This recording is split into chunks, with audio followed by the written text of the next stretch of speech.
Thank you all for joining us. My name is Noah Gaffney. For those who don't know me, I am the Executive Director for the Rutgers Institute for Corporate Social Innovation, and I am beyond thrilled to introduce a colleague, a friend, and truly a source of inspiration in the social impact space, Daniel Dart.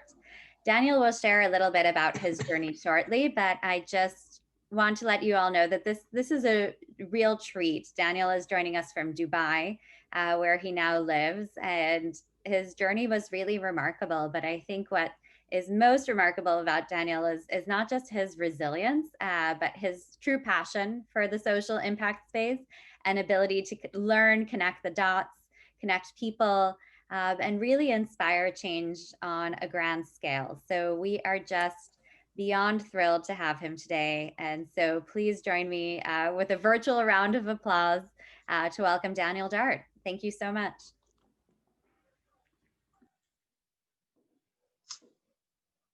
I got to turn off the mute button, I think, actually, to get started, probably. Okay, so I'm good to go? You're good to go. Okay. Awesome, guys. So first of all, I want to say thanks for having me here. I'm really excited to talk to everybody today. We are going to kind of just start from the beginning, and I'm going to try and give you something a little bit different than stuff you've heard.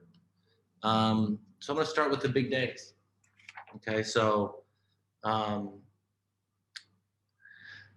one of the things I always like to talk about with life is that it is non-linear.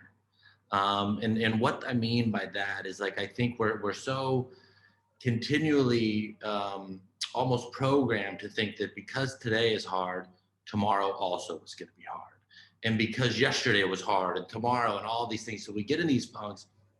And so I think a lot of times, like, our gut instinct or the data that we're reading is wrong. And I'm going to start with a few of the big days in my life. One of the big days was September 5th, 2014. At about 5 in the morning, a prison guard walked down to my bunk and tapped the bottom of my bunk and woke me up. He said, "Hey, today's the day, you got to get up." And I remember I wake up a little bit and I say, "Are you sure?" And he goes, "I'm sure." I go, "You positive?" He goes, yeah, I'm positive." He was a Dominican guy, and he had this slight accent. And as he was telling me this, a few other inmates at the prison that I was at had come around my bed, and he said to me, "You didn't pack?" And I said, "Man, no, because I just didn't know if I was really going to get out of prison." And that was the day I got out of prison. To backtrack a little bit more, 3 years earlier, on September 2nd, 2011, I walked outside to smoke a cigarette, and I was surrounded by police, and I got arrested. And initially they said I was going to go to prison for 180 years. So those are big days. And we're going to talk a little bit more about that as we get through this. So I recently had another big day. This was earlier this year during a pandemic, and I closed my first $1 million investment to my company, right? Someone actually handed me a check for $1 million. And then I recently had another big day when I got accepted to a master's program without an undergraduate degree at London School of Economics. So now what we're going to do is I'm going to take all those points and I'm going to thread those through. And so eventually we're going to have this story and why I believe in planning in 10-year terms, why I believe our failures and our diversity is our greatest asset, and why the identity that you believe you have, you're able to change it. You can choose who you want to be. So I'm going to give you a little bit of backstory for myself. I grew up in California. What I like to say is I had a typical kind of U.S. upbringing. I mean, growing up in the 80s, you know, two parents, in what I consider a typical family. We had problems, we had good things, we had bad things, we have all of this stuff. But for some reason, for me, I never felt like I fit in. I never felt like I belonged. I never knew what I wanted to do. I had society telling me this. I had society telling me this, all of these different things, because I think as we're born and we grow up, we get programmed, right? Like, we should go to this, we should go to this, we should invest in this. And one of the things I always say is, if I were to tell my friends and peers and all of these people, hey, man, I want to go to school to be a doctor. It's going to take me 10 years. I'm going to probably go into a ton of student debt. Everybody would be excited for me. Everybody. They'd be like, man, that's amazing. Go be a doctor. That's awesome. Definitely be a doctor. People would brag about it. Hey, Daniel's going to be a doctor, man. Everyone would love it. But if I say, hey, man, I'm going to go into a bunch of debt and fly to North Africa and work in refugee camps and sleep on couches because I want to try and resolve a 40-year-old conflict, people think I'm crazy, right? But if it takes 10 years to be a doctor and it takes 10 years to be a lawyer, why can't I believe that if I invest 10 years in this work, that it will create value for me down the road? Okay. So when I was 14 years old, I ended up in reform schools. And Oh, you gotta steal this. He's I hear someone talking. Yeah. Can you hear me? No? Okay. So when I was 14, I ended up in reform schools, in and out of a lot of trouble. And then I ended up at 18 years old, got caught up in all sorts of craziness with drugs and alcohol. And as someone now who lives overseas and sees all these different worlds and stuff like that, and you see how different societies address different things, different societies oppose different things. For some reason, I just fell off the tracks. And I had this identity of, hey, I'm not worth anything. I'm not going to do it. I never thought I would really go to college. It didn't make sense to me. I wasn't interested in it. It was like reading, as I would say, it's like, if I read the Bible for 5 minutes, I'm going to fall asleep. Like, I just couldn't get into that traditional life path. I would try, and nothing ever seemed to work. So I spent my teenage years in and out of jails, and I was homeless. From there, I ended up one day walking down the street, drunk, getting arrested with a gun. And so I got arrested with the gun. I go to court. I was 20 years old at the time, I believe, if the timeline's right. And the initial DA wanted to give me 6 years. And he goes, man, you got to take a plea deal. No, I'm not taking a plea deal. At this point in my life, I was just so exhausted that I said, no. I said, I'm not going to take a plea deal. Let's take it to trial. And he goes, but you're guilty. I said, I know I'm guilty, but I'm going to make the state pay for trial. I was just angry. I was embittered. I didn't feel heard. For most of my life growing up, I always felt like there wasn't people in my corner. And the thing about it too is it doesn't matter if there was, because I wasn't ready to hear it. I didn't understand that. And so, through that, I ended up meeting with this judge's counselor. They had him in San Diego, and we sat and we talked and all this stuff. And then I went back to court, and the judge opened my file, was looking at this and looking at that. He said, hey, man, I have a plan. Instead of going to prison, I want you to go do this program. I said, oh, okay, what's the program? And he goes, it's a 6-month program. And I said, okay, well, do I have to go to jail? And he's like, no, you go to this program. So I ended up taking the program, and like any good young 20-year-old, right when I got to jail, I skipped the program. I didn't go to the program. But I ended up checking in with the probation at the time. And finally the probation officer says, hey man, if you're not in a program by next week, we're going to send you to jail for 6 years. And I ended up going to jail, and I met a guy by the name of Les Lazarus when I was 21 years old, and he changed my life. He said to me, I remember it pivotally, as he said to me, what do you want to do with your life? That was it. I said, I don't know, man. He goes, if I was a genie and you could do anything, what would it be? And I said, fuck, man, I'd be a rock star. And he goes, well, have you ever started a band? And I said, no. And he goes, you should start a band. And he was this old Latin dude, right? Big handlebar mustache. And he had done like 15 years in prison. So when he talked to you, he'd be like, hey, how you doing, man? What you want to do with your life? And so we just vibed, because a lot of the problems that I had, he was the first person I felt like identified with me.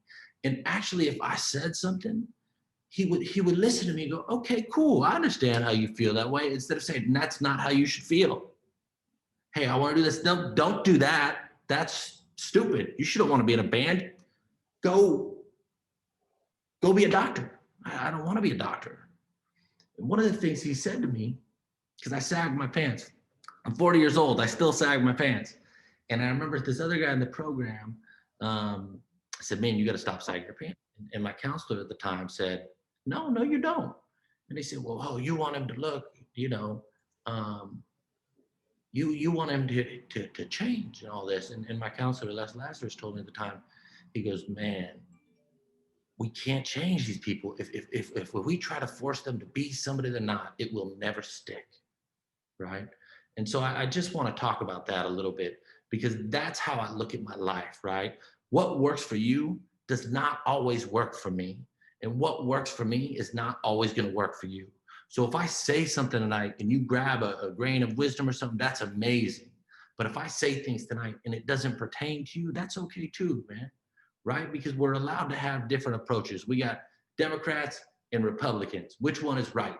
It depends who you ask, man. Which one is telling the truth? It depends who you ask. And that is what I find that is brilliant in this world, right? Because everyone talks about the gatekeepers, but there are no gatekeepers, man. If you ask somebody and they don't respond, then go ask the next person. So as I mentioned earlier, I'm the first undergrad in this program at LSE I'm a first person in this master's program without an undergraduate. I probably sent 25 different emails to 25 different faculty trying to ask somebody to sponsor me for this program.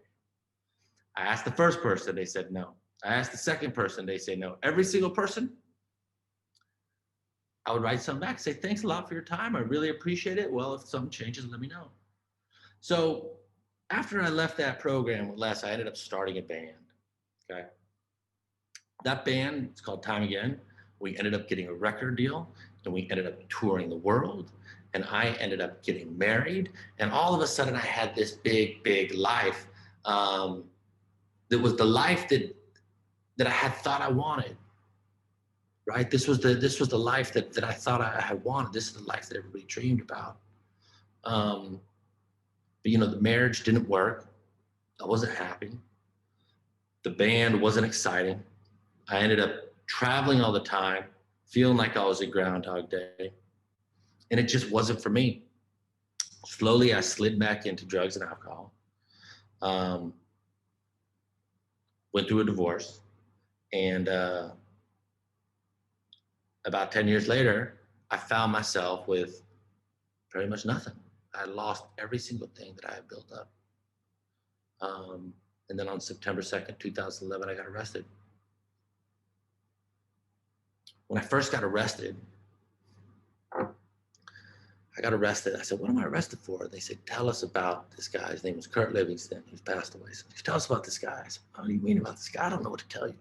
They said, man, if you tell us about this guy, then we'll have a deal for you or something. And I said, man, I don't know what this is, man. I don't know. This is crazy. Throughout the whole time, I honestly never thought that I was going to go to prison. It was so crazy. And being in a discussion where people are telling you that something happened that didn't happen, that it pulls the entire fabric of reality from you. And I gotta say, man, it is absolutely the best thing that ever happened to me.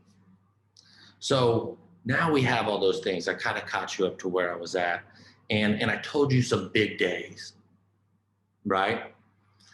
The day I got arrested, the later on day when I went to LSE, the day I got out of prison, I had the band, all of those things, right? And so we have these big days and we have to celebrate them.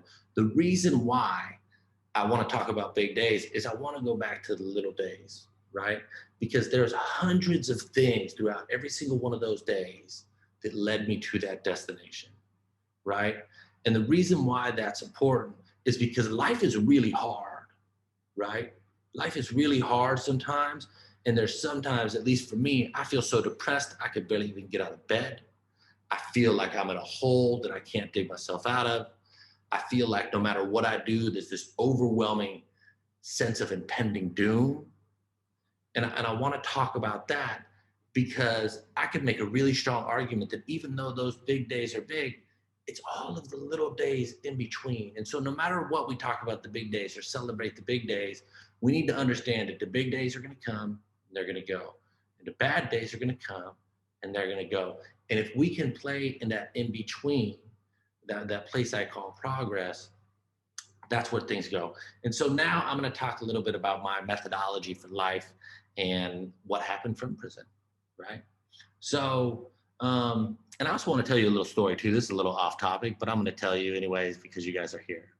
When I was in prison, I met this guy named Raymond Williams, and he was the first life term inmate that I had met, and he had gone to prison the same year I was born. And so I met this guy, and I still talk to him now almost once a week. He calls me on a cut call. And when I met him in prison, he was the first person. I remember when I first met him and someone told me he was a life inmate, I couldn't believe it. I was like, wow, that's what they look like? Like I thought they'd be different. I'm like, that he's just like me, you know?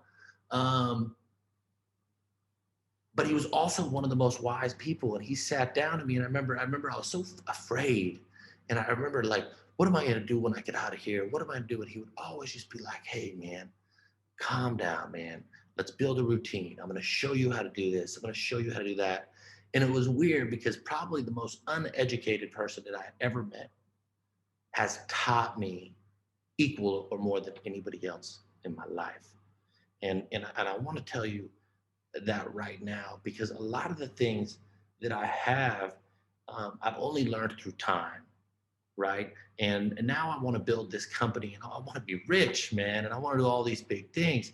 As I get older and wiser, I realized that there was no way out but through. There's no way I could have accelerated this process. There's no free lunch. There's no way I could have rushed it, right? And so there's a few grains that I want you to think about is like understand that things are happening at the pace they need to. There was a few years ago, I was in San Francisco and I had just overdrawn my bank account and I went and saw my dad and I said, Dad, can I borrow some money? He said no. Um, and I remember I was so mad, man. And he told me something and he said, you're gonna be okay. You're gonna be okay. And give it a year or two and everything will be different. And I remember I was so mad. I was like, man, what do you know? Blah, blah, blah, blah, blah. What about now? And he said something that stuck to me. He goes, man, I've seen this movie and I know how it ends. Right. And that was some wisdom passed on to me from someone older saying, hey man, I've been through this. Right. And the story is not over, so don't think that it's over. And you know, now we look back 2 years later and he was correctly right. And so I want to talk about that as we kind of go on of these nonlinear spaces. So that day when I got out, September 5th, 2014, I ended up getting out. And I'm like, okay, man, I'm gonna get my life in order. Everything's gonna be great. I'm gonna, get a job. I'm gonna do this. Within 24 hours, I was drinking and I was doing drugs. I was right back where I started, a little over 3 years before in prison. And so I ended up calling my parole officer at midnight, and I'm like, hey, man, I need to go to rehab. I need to go to a program. He said, what's wrong, man? I said, man, I'm drinking. He goes, don't worry about it. And I said, no, man. No, I want to worry about it, man. I can't do this in me, right? Um, because the thing about it is I don't want to defeat myself. You know, I'm going to go through a lot of opposition in my life, but I can't make decisions that defeat myself, man. One of the main things in my life is I show up, right? And I show up no matter what, whether I'm scared, whether I'm unprepared. It doesn't matter. I'm going to show up every single time because I will not forfeit, man. Right? Sometimes just showing up is the key thing. So I end up going there. I end up going back to the same program that I met the guy back in 2003, where I met Les Lazarus. And so at that time, I go back. Sorry, my phone is ringing. So at that time, I go back and I rebuild my life. At this point, I have absolutely nothing. Everything I own fits in a backpack. I have a pair of sweatpants. I have some boxers from the swap meet, and I go back to this program. From that program, the first job I had was I changed sheets for Airbnbs. I stayed there, living there for 30 days. After I lived there for 30 days, I ended up moving to a halfway house that I ended up staying at for another 7 months with 16 other gentlemen. I say 7 months, but I actually ended up getting a place to live after about 5.5. And I ended up going there, but because it was by myself, I couldn't sleep. I was so afraid of the dark. I was so scared of being alone. I hadn't been alone like that in an apartment or anything for years. And so I ended up calling the guy at the halfway house. And I said, hey man, I know my funding is not there. Is it possible if I could come back and stay there for a little bit longer? He said, sure. And I went there and I stayed for another month and a half. And I want to share that because I think trauma is super important, right? And understanding that we have trauma is super important. But the thing about it is once we understand that, man, it is up to us to take the actions to address that. The whole point of awareness is now we know what the problem is. How can we address that? So as that was happening, I was out one night in a nightclub and I met this lady and we started talking, and I had been out of prison a few months and it was a birthday party. And I remember she's like, we should go out sometime. And I'm like, oh, man, I don't know what to say. I'm thinking in my head, like the minute I go to the bathroom, everyone at the party would be like, yo, he just got out of prison, because everybody knew to be there except for her. So I'm like, I just got to tell her. So I said, hey, I'd love to, but I have a curfew. I'm in this halfway house. I just got out of prison. And she said, wow, I'm doing a PhD at UCLA on criminal justice and reentry. She's like, do we start talking about? She's like, would you be interested in coming to talk at my school? I said, yeah, let's do it. So I ended up going back there and talking there. The talk goes really good. They're like, man, you got to sit down with this guy at the mayor's office, man. You definitely got to sit down and talk about this stuff. So I ended up going to sit down there, and that goes really well. They're like, man, you got to talk to this guy, John Legend, this piano player is doing this thing, and you got to talk to them about this criminal justice program you're working on. And I just kept showing up. I remember being like, man, I'm so unqualified for all of this stuff, but I'm going to show up, show my experience, my expertise, and I'm going to read a lot. And so I did that. From there, it led to me getting another job. I ended up crossing paths with a guy from this band called Weezer. I don't know if you know Weezer, but I was in a band. I came cross paths. He's like, what are you doing now, man? And I was like, yeah, I'm doing this, and I'm changing sheets at Airbnbs, and I'm still doing that. And he goes, man, well, you should do some stuff with us. So now my life picks up. And then there was a pivotal moment. Something happened where initially it was about some shooting. And I said, man, we got to do something about this gun violence, man. We got to do something about criminal justice. We got to do something. Let's make a PSA or something. So I get these guys to make this video, and we do this thing, and it kind of like goes a little bit viral. From there, I get asked to speak at a conference. And this is another big day. But you know what? I didn't tell you this is a big day, because in my head, it's not a big day. It's not a day I look back. I cannot tell you what month it was. I cannot tell you something, but my trajectory changed. But it's not a day that impacted me. Okay. So I go to this conference. At the time, Kamala Harris, our vice presidential candidate, was speaking on a panel, and I was on a panel, and we get into a conversation. We get into a big argument. And I say, I just don't think you're progressive, and I think you're misleading these people. and we get into a big argument about criminal justice, and what I brought up was the difference between criminal and right and wrong. And in America, we create everything's black and white. And I think that that's an awful way to approach things, because a lot of times the people who are in power making decisions are so distant from the people those decisions are impacting that not only is it negative, but the chasm's getting bigger and bigger and bigger. It ended up in a huge argument, right? Her chief of staff yelled at me, and I went home that night and I had like the angry tears. I don't know if you've ever been so mad that you like cry. Um, and then the next day, the managing director, she's now the managing director of Planned Parenthood, but she was the AFL-CIO at the time, the biggest union in the United States, emails me. She said, "Hey, man, I was at that debate." I say argument, debate. I would love for you to come to our conference in Washington, D.C., and say the same exact thing you said there.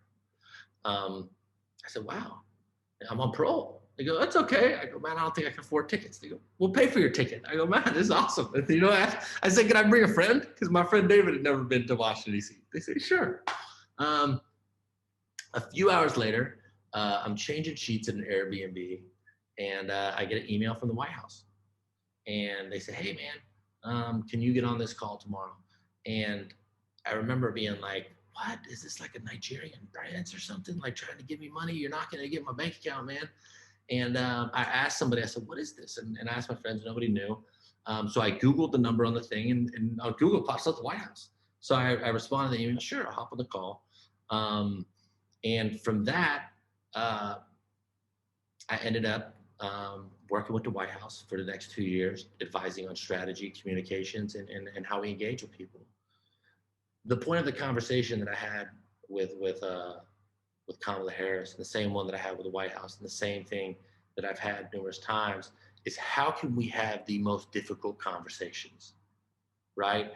We can't have things be taboo, right? If we say sexual assault or rape or racism, everybody gets afraid. And I'm not saying you shouldn't, right? But what I'm saying is we can't be so afraid that we don't talk about this stuff. And the conversation I was having with Kamala and all these things is, hey, we have to sit down, and the things that impact us the most and create the most trauma, we have to figure out a way to have conversations about this, regardless of how uncomfortable it is, right? And if we can figure out how to do that, man, people are ready for it, man. People are dying for authenticity, right? And I believe that we can communicate things in a way where it's real, man, and it's straight up, and it's empathetic, and it's with grace. But it's difficult. And guess what? You got to accept a lot of responsibility and say, "Hey, man, I made a horrible decision there. And hey, this is bad. And hey, this is, and how can we do that?" So from there, I ended up working White House, and all of a sudden, my life changed again when this guy named Jesse the White House said, "Man, we're going to talk to the president about some key factors for reentry from the Federal Bureau of Prisons. We'd like your thoughts on them." So I said, "Okay, yeah, let me give it some thought." He said, "I just want some bullet points." I said, "Okay." That bullet points turned out to be like a 32-page manifesto. And so I wrote this thing, and I ended up sending it out. And a few days later, I get a call. Someone goes, "Man, you got to quit music. You gotta get into campaign building." And I remember I was so excited to hear it, because I'm like, for the first time in my life, man, I have so much fun. I'm like solving these complex problems. I'm helping people. Like, I feel so good. I'm like, yo, man, like, if you want self-esteem, do esteemable acts, right? So I'm just like, yo, man, I actually feel like I'm making a change. I said, "How do I do that?" And he goes, "Well, you got to figure out someone to let you run a campaign." I go, "How do I do that?" He's like, "I don't know, man." And so I had an idea for an immigration campaign. I go, "Do we know anybody at immigration?" And they kind of rolled their eyes at me at the time, because they were like, "With the White House." Yes, we do. But someone goes, "Yeah, man, we know one of his advisors. He runs this big organization on the Atlantic coast called Casa de Maryland, 80,000 dues paying members. We'll introduce you." So I go to sit down with this guy who runs this program named Gustavo Torres. And I say, "Man, hey, by the way, I just want to take a minute. This guy right here, wherever he is, man, send him blessings, because this guy opened so many doors for me in my life, and I don't know if he knows. I tell him, but I don't think he gets it. I sit down and say, man, I got an idea for a campaign. I want to do it with your organization. We talk. We're in Silver Spring, Maryland, where we're talking. And I tell him, I said, man, I want to run this campaign called This Is My Home. I stay in my casa and this. And he goes, man, this is amazing. He says, but I don't think we can afford it. I said, that's okay, man. I don't need you to do anything. I just need your platform. I need your credibility. He goes, how are you going to pay for it? I said, man, I'm going to do a fundraiser or something like that. So what I did is I needed to build this digital kind of platform to run the thing. And then I needed to get some like faces of it. So for the digital platform, I looked up like first generation immigrants who had just come to America and said, hey man, I need help with this. Do you know anybody who can help me? Finally, an organization in San Francisco from people who are subcontinent India, they just came here. They said, yeah, man, this is an amazing idea. We will build the whole platform for you and provide you with staff. And then I started hitting up different like influencers, stuff like that. Eventually, engaged with Carlos Santana, Edward James Olmos, Dolores Huerta. We built this campaign. It ended up going crazy. Telemundo kicked in $250,000 for media. What's the other one? Not Telemundo, but another big, I can't remember, Television or something like that. They kicked in another $500,000. Next thing you know, Hillary Clinton endorses it. Univision. Yes, thank you. Someone sent that to me. So they kicked that in. And all of a sudden, it just went crazy, right? And what we had to do is we switched to groundwork for the Clinton campaign. So Hillary had signed on to what we wanted to do, this comprehensive immigration reform. Bernie Sanders had signed on. It was amazing, right? Life was awesome. I thought everything was going to be great. Man, now I'm clicked in. She's cruising to the presidency, and then she lost. I remember being like, man, what am I going to do? Like, I don't have a plan. But then about a week later, I get a phone call from these people say, hey, man, we want you to build this campaign. We got your information. And I said, who is this? I'm like, what is this? And it's Mike Bezos, right? Mike Bezos, who's Bezos? So you guys are, wait, Bezos, you're in La Jolla, right? And they said, no, we're in Seattle. I said, oh, okay, man. Well, yeah, man, send over the stuff. Let me check it out. But at the time, I remember I'm like, I didn't know who it was. I thought it was like some kids organization or something. So I get off the phone and I Google it, and it's Jeff Bezos' dad. And they wanted me to be the first outside communication strategy consultant that they ever hired. So they sent me this thing, and I called them back, and I said to them, I said, hey man, I want to just be clear with you. I'm on parole. I don't know if you guys know that. And I would hate for you guys to hire me and find out later and then think I was doing something sketchy. And there was a little bit of a pause. And they said, well, can you do the work? I said, yeah. They said, you gonna go back to prison? I said, no. They said, okay, then it's fine.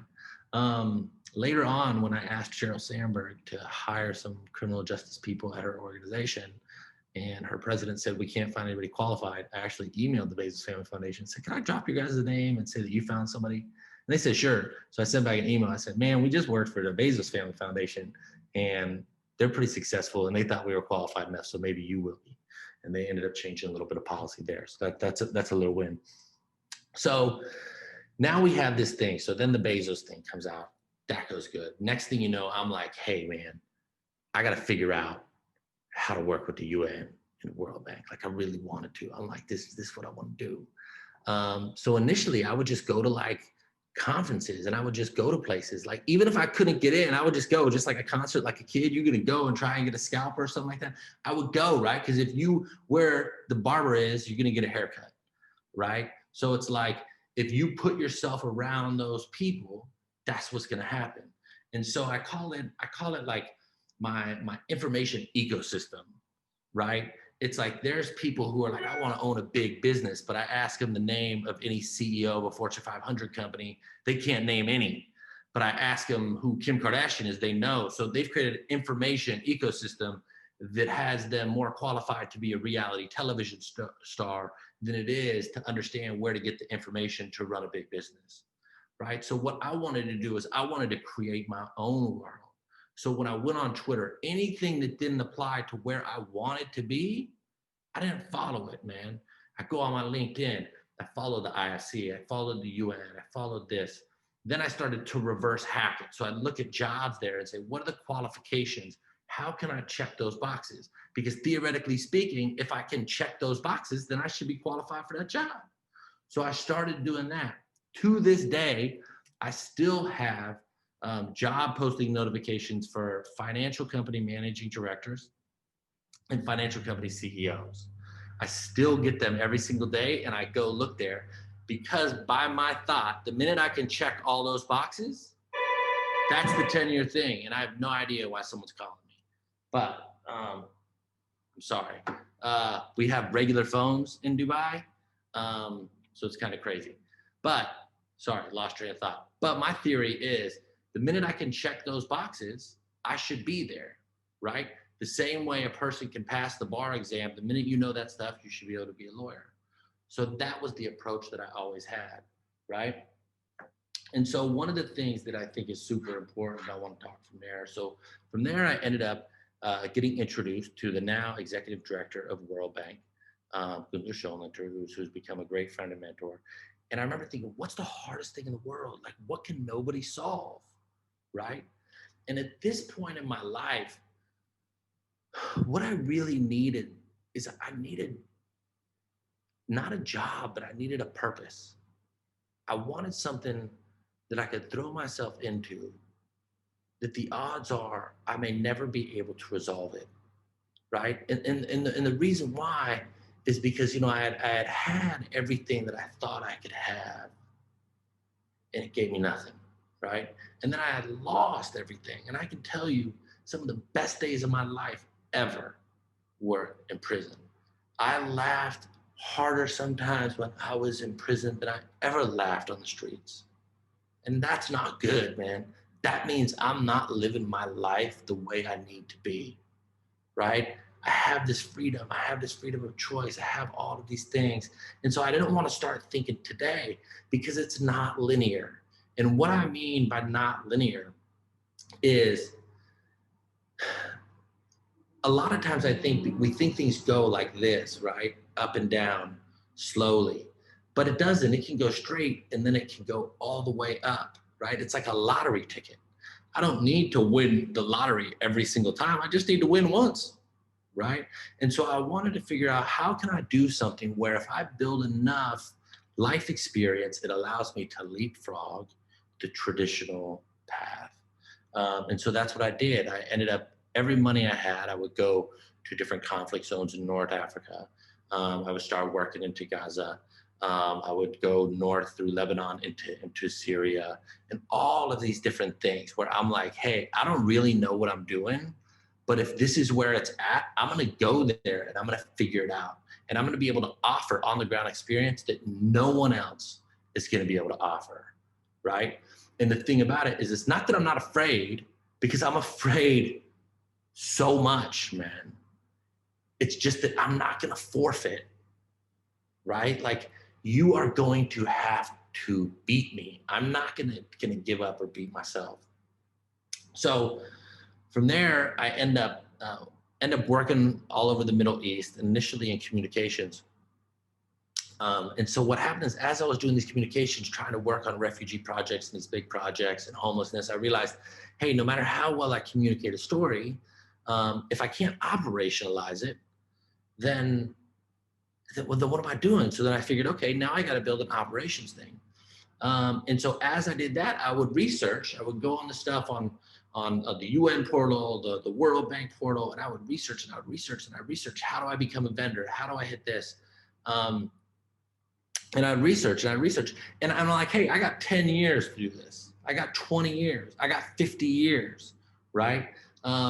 My goal right now, my professional goal, is I want to manage more assets than Steve Schwarzman, the founder of Blackstone, by the time I'm 73.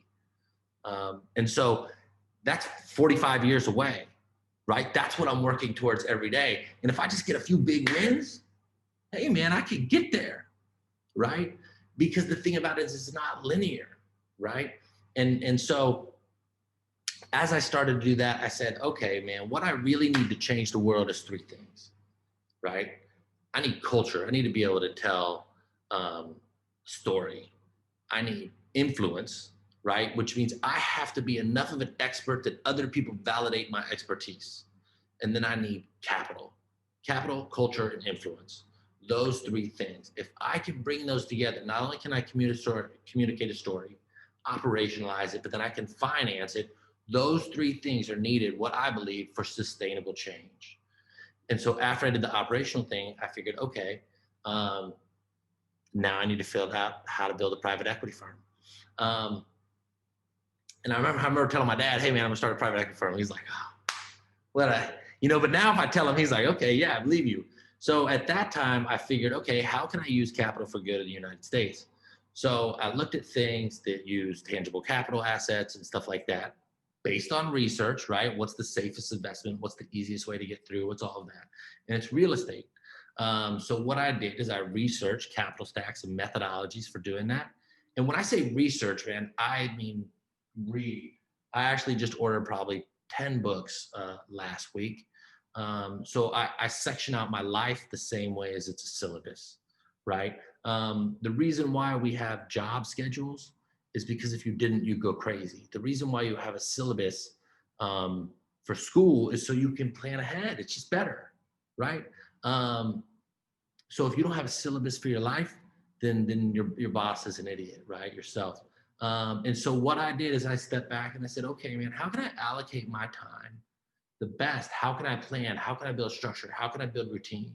So every single day I wake up and I listen to 2 specific podcasts on economics and finance, right? And then I read for about an hour or 2 every single morning. It does not matter where I am in the world. I do that.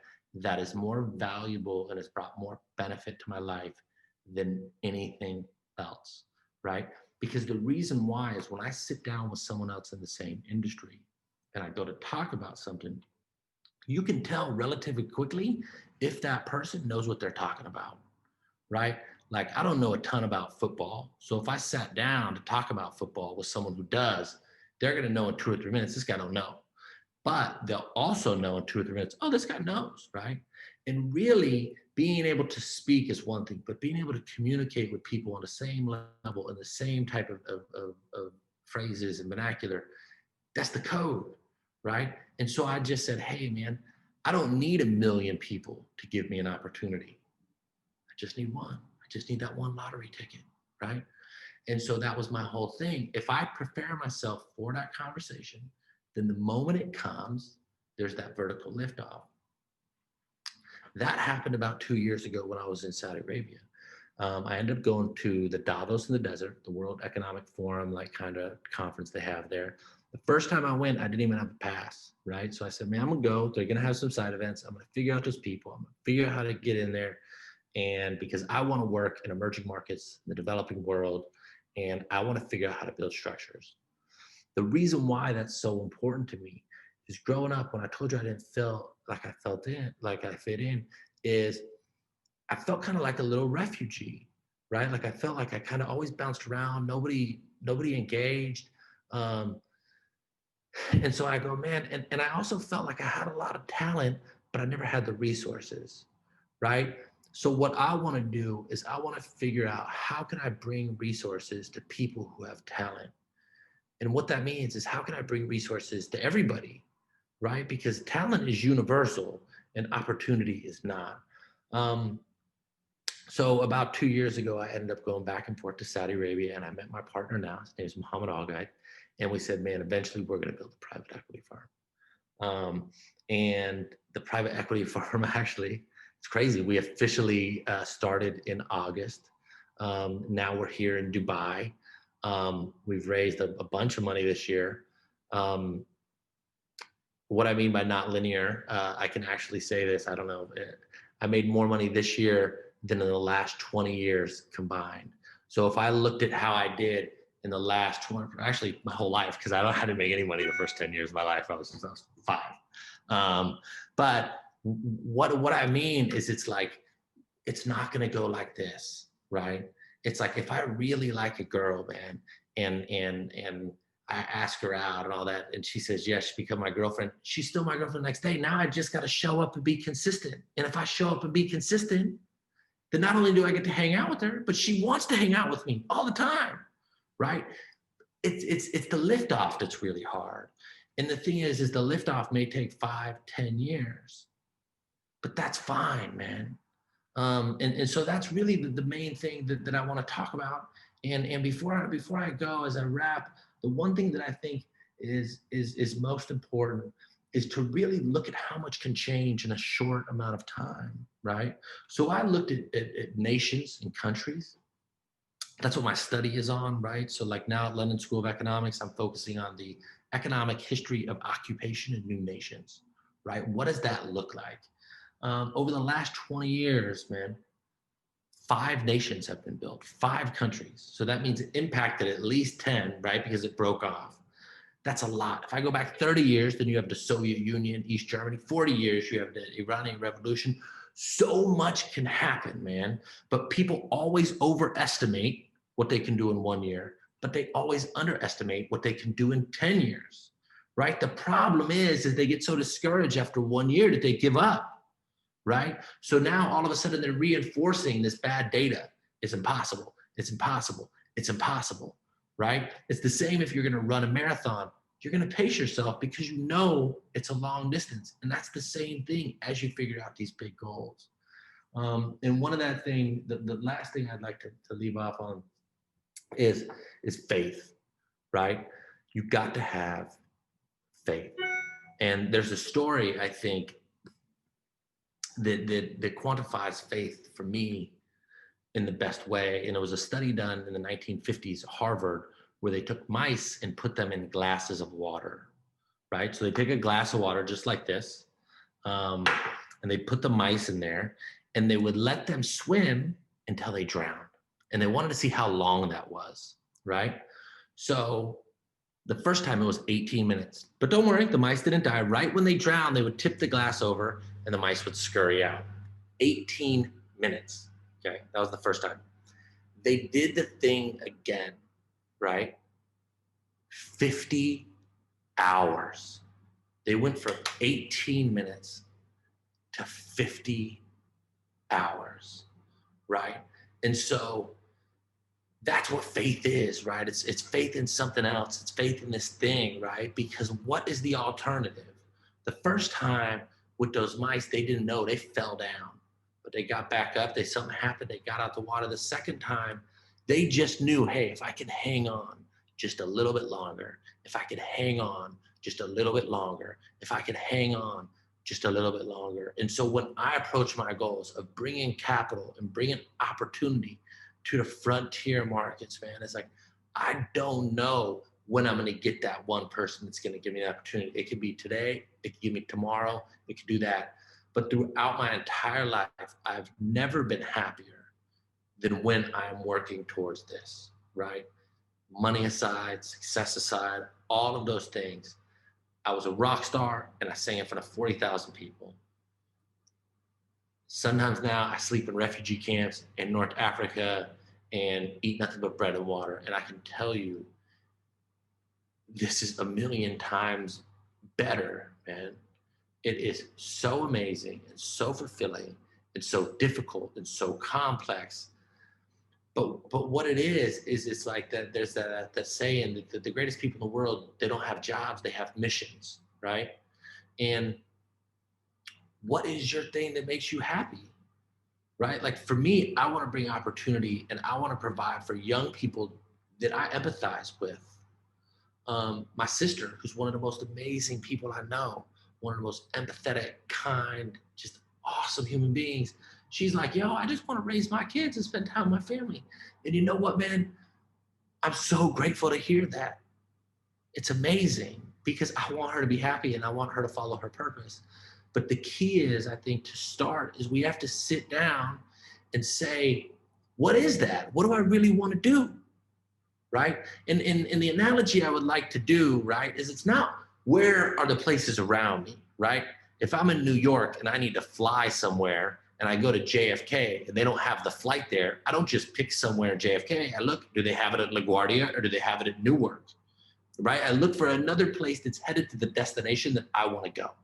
Because there's a million ways to get from New York to LA. I can ride a skateboard, I can roller skate, I can ride a bike, I can take a plane, I can ride a boat, all of those different things.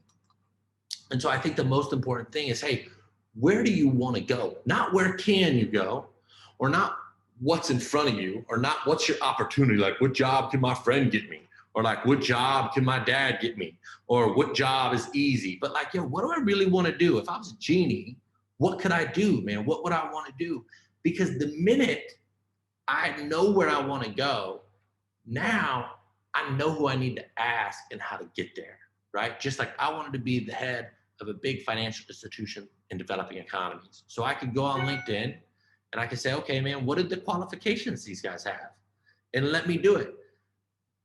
I'm doing my master's degree right now. I'm 39 years old. Man, I am so happy and having so much fun. You know, and I'm 10 years older than everybody in the class. And you know what? Everyone around me is happy and having fun. The thing about it is we are never too old to start again, right? And it's never too late to start for the first time, right? And so I just want to leave you with that, right? Not where do you want to be next month, next year, and not what do you want to own, right? But like, if you could create a life for yourself in 10 years, what would it be? Right? And it can't be a concept. Like, I want to be happy. Because the thing about it is, if I ask 50 people what happy is, I'm going to get 50 different answers. It has to be something concrete, right? Because then we can be tactical, right? Like, for instance, the girl, I want to date this girl, like a concept is, oh, I'm going to be so nice. What does that mean? Well, my tactic is, I'm going to do tactics. I'm going to open the door. I'm going to buy her flowers. I'm going to send her cards. These are tactics to achieve the goal that I've set out to achieve, right? And there's a difference between a concept and a tactic, right? And so I think as you look at your 10-year goal, think, hey, what's something concrete I can shoot for? And what is a tactic that I can use to measure the approach? And with that, we have a few minutes left. And so I'm going to wrap it up there because I feel like I'm having so much fun. I could talk a lot, but thank you guys so much for your time. If you guys have any questions, I think we have a few more minutes. I'm happy to ask them. If not, then thank you very, very, very much for your time. Daniel, we have a lot of questions. I'm conscious of time as well, but I think you've shared so much advice and so many insights, which we are all so grateful for. You can see in the chat, people are just mesmerized by what you've had to say. I guess, where would you recommend people get started? Is it with that 10-year vision? Is it with one small step? You know, a lot of people are asking about small pieces of the puzzle in terms of what resources are you reading? How do you fund your work? Just, I guess it's a lot about where would this audience get started? Okay. Okay. Well, first I'll say, like, where do I get started? One thing for me is like, I'm a big believer in, like, I don't trust my gut. And by that, I'm gonna, I guess, speak in relative terms. Like, my gut tells me that I'm not good enough. My gut tells me that I'm not pretty enough. My gut lies to me, man, because my gut is scared. All my gut wants to do is keep me safe, right? That's it. It's like this primitive instinct of safeness, which means don't risk or anything like that, right? And so for me, when I want to do something, I know that it's going to be uncomfortable, just like working out. And they say that the courage is not being afraid. It's acting even though you are afraid. And so I think, like, what I like to do is I call it a list of 10. I've done these with so many of my friends, is write a list of 10 and write, hey, what do I want to do? Like, what would my perfect job be, right?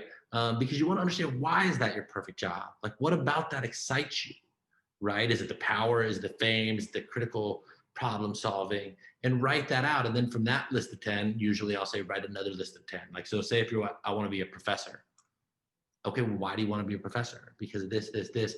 And then there's usually a crosscut. Like, I would say the people who are closest to me are really my mentors. And one of the greatest things, so one of my big work is in the Muslim world. I work in Palestine. My probably biggest mentor is an Orthodox Jewish guy. And he's one of the best friends that I have, probably, man. He's in his late 60s. I love him, man. We have the best conversations, and he gives me so much insight because he's the first person that ever like pulled the rug away, where I'm like, how do you do this? And he's like, man, let me walk you through it.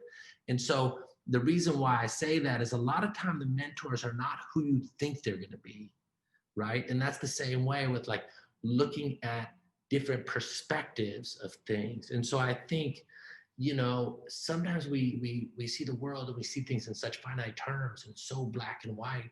And the world is so complex and it's so layered. And find those people that are the mentors that are different than you, right? Because they're going to force you to look at things from a different perspective. And they say wisdom is being able to hold two completely opposing opinions in your head at the same time. Right? So I don't know if that helps. What an amazing piece of advice to leave us with, Daniel. I'm just so grateful that you were able to make time. I always learn so much from you, and I'm always so inspired by you. And I can tell from the comments in the audience that we all were. So thank you so much for your time.